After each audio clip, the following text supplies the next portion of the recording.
Ayesha aunty. अरे सिनान, तुम? मुझे सबा से बात करनी है। सबा बहुत उदास है। उसके साथ जो हुआ तुम तो जानते हो। मालूम है, मैं उसी बारे में उससे बात करने के लिए यहाँ आया हूँ। लेकिन बेटा, तुम्हारी फैमिली ने उसके साथ बहुत बुरा किया है। देखिए, वो वैसे गलत फहमी थी। वो भी हमारे घर वालों की तरफ से नहीं, नसरीन की तरफ से थी। वो दोनों माँ बेटी है ना, वो तो पहले दिन से ही मेरी बेटी के पीछे पड़ी है। एक दिन जब मैं सबा से मिलने आई तो वो लड़की आकर अजीब बातें कर रही थी। मुझे कहने लगी कि आप लोग इस घर में जरूर किसी मकसद से आए हैं। नसरीन ने? जो भी उसका नाम है। देखिए आंटी, अगर मुझे पता होता कि वो इस तरह की हरकतें कर रही है तो मैं उसे जरूर चाहे रोकता। कितने भी इल्जाम लगाए बेटा, अल्लाह तो देख रहा है ना। मैं घर से निकली थी तो सबा सो रही थी, शायद उठ गई होगी अब तक तो। तुम क्या यहीं खड़े रहोगे बेटा? अंदर आ जाओ ना। नहीं, मैं यहीं इंतजार करूंगा। लेकिन अगर वो सो रही होगी तो नहीं जगाऊंगी मैं उसे। अगर वो नहीं भी जागी तो मैं उसका यहाँ इंतजार कर लूंगा।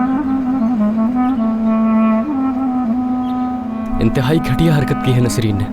अब समझ आया कि सबा मुझसे बात करते हुए क्यों हिचकिचाती थी।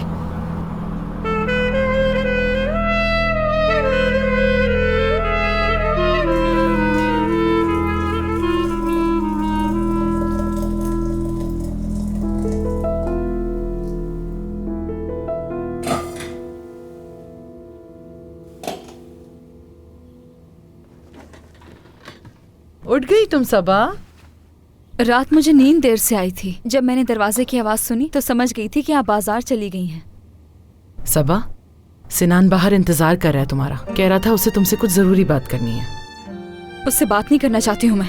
लेकिन बेटा, एक बार उसकी बात सुन लेनी चाहिए। इस सब में उसका क्या कसूर? मैं ये नहीं कह रही कि उसका कोई कसूर है। बस कल जो कुछ हुआ उसे भूलना चाहती हूँ मैं। अब मैं उन लोगों से कोई राब्ता नहीं रखना चाहती। ये मुनासिब नहीं होगा। अम्मी, यही मुनासिब होगा।